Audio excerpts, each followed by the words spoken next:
कितने प्रकार के हैं? 5। 5 में से पहला यज्ञ कौन सा है? ब्रह्म यज्ञ। ब्रह्म माने परमात्मा। जो ब्रह्म का यज्ञ है उस यज्ञ में सामग्री नहीं लगती। यज्ञ में सामग्री नहीं लगती। वो यज्ञ जो है ब्रह्म का यज्ञ है, जो हम लोग करते हैं, उस यज्ञ में कोई सामग्री नहीं लगती। और उस यज्ञ के लिए थोड़ा सा डिस्टर्ब हो रहा है। सामग्री जो ब्रह्म का यज्ञ है उस यज्ञ में सामग्री लगती है? नहीं लगती है। तो ब्रह्म का यज्ञ क्या है? उस ब्रह्म का यज्ञ क्या है? ब्रह्म यज्ञ माने परमात्मा की उपासना करना। इसको क्या कहते हैं? ब्रह्म यज्ञ। अच्छा ये बताइए, इस शरीर का भोजन क्या है?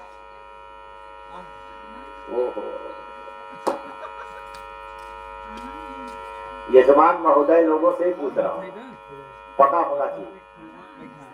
इस शरीर का भोजन क्या है? अन्न है। अच्छा, मन का भोजन क्या है? हाँ मन का भोजन काम है। योगी जी हमारे बहुत आगे हैं। इस शरीर का भोजन अन्न है। अभी भोजन पे मत जाइए, भोजन पे मत जाइए, भोजन पे मत जाइए, पे जा रहा है। देखिए भोजन पे मैंने बोल रहा था, सबको है भोजन की ही लगी हुई है, और लेकिन मेन भोजन पे जा ही नहीं रहा है। मैं मेन भोजन की बात में बता रहा हूं। इस शरीर का भोजन क्या है? अन्न है। अगर इस शरीर को भोजन नहीं मिला तो शरीर कैसा हो जाएगा? कमजोर हो जाएगा, निर्बल हो जाएगा। और जब शरीर कमजोर हो जाएगा तो सारी इंद्रियां कमजोर हो जाएंगी। ठीक है? तो शरीर का भोजन अन्न है। मन का भोजन क्या है? काम। जब शरीर को भोजन दिया जाता है तो मन, शरीर का भोजन अन्न है, तो जब शरीर को भोजन मिलता है तो शरीर स्वस्थ होता है।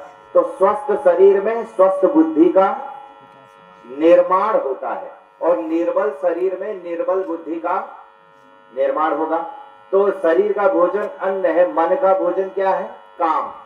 काम का मतलब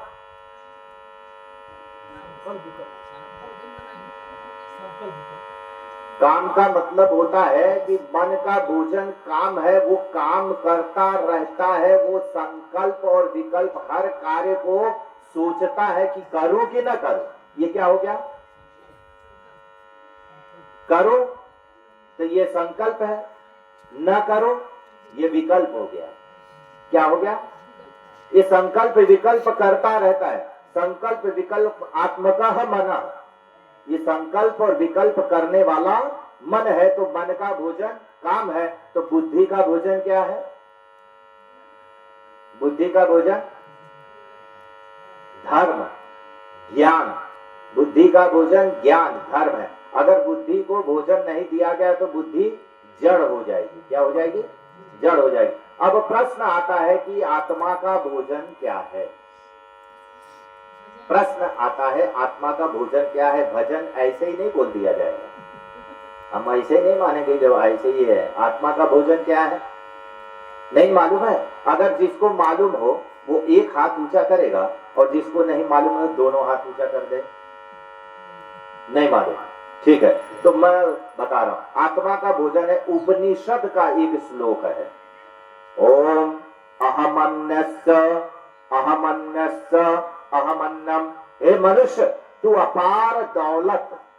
दौलत माने जानते क्या होता? दौलत जो 2 लाख मारती है,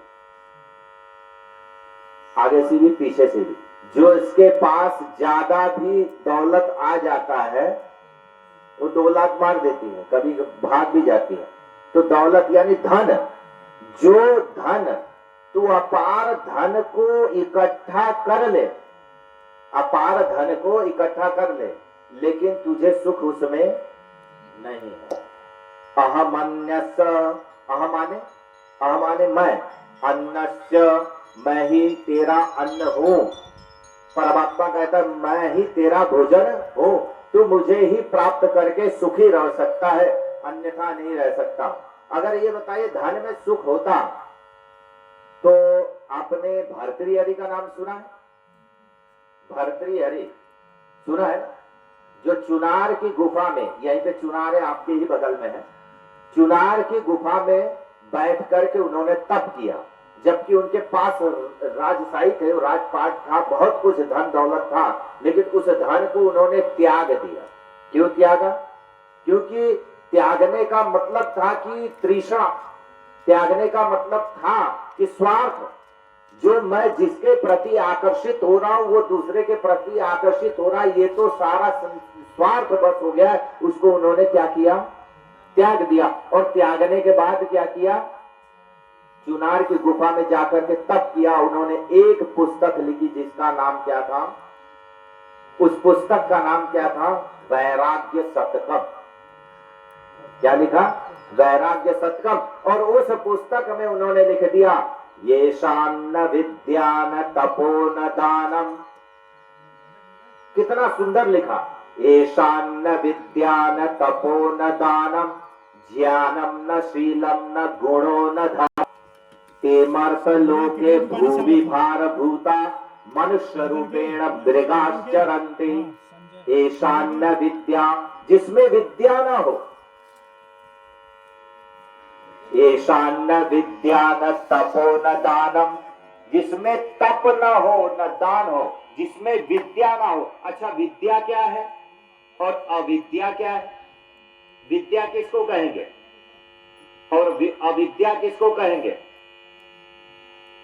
यहां पे ध्यान दीजिए, आप उधर मत देखिए। विद्या किसको कहेंगे, अविद्या किसको कहेंगे? विद्या नहीं मालूम? विद्या जो सत्य को सत्य जानना और सत्य को असत्य जानना अविद्या है। ये हो गया, सत्य को सत्य जानना विद्या है और सत्य को असत्य जानना अविद्या है। धर्म को धर्म जानना और धर्म को अधर्म जानना विद्या है। तो ये विद्या का परिभाषा है।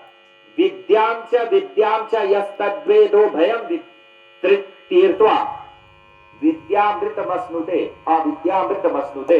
मतलब विद्या जो है, विद्या को जानना, सत्य को सत्य जानना हो गया, तब विद्या को जानना हुआ। अगर हम तो सत्य को असत्य जानते तो अविद्या हो जाती है। तो उन्होंने कहा ऐसा न विद्या, जो जिसमें विद्या ना हो, ऐसा न विद्या, यानी वेद हमारे धर्म की पुस्तक है, उसको न जानना वो क्या है? अविद्या है।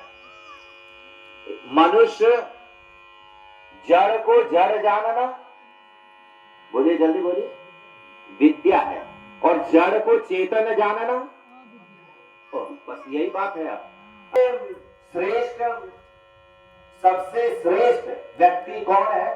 सबसे श्रेष्ठ इस पृथ्वी पे, धरातल पे सबसे श्रेष्ठ कौन है? मनुष्य। मनुष्य किसको कहते हैं? मनुष्य, वेद ने लिखा है मनोर्भव जनया दैव्यम जन्म, मनुष्य बनो दिव्य संतान को उत्पन्न करो। तुम मनुष्य बन जाओ। आप सोचेंगे कि क्या मैं 2 हाथ पैर वाला मनुष्य नहीं हूं? लेकिन नहीं है। मनुष्य किसको कहते हैं? शास्त्र कहता है मत्वा ज्ञात्वा कर्माणि सेव्यति मनुष्य, जो मनन पूर्वक ज्ञान पूर्वक चिंतन करता है कि मैं इस संसार में किस लिए आया हूं। भर्तृहरि का एक श्लोक है, आहार निद्रा भय मैथुनं च।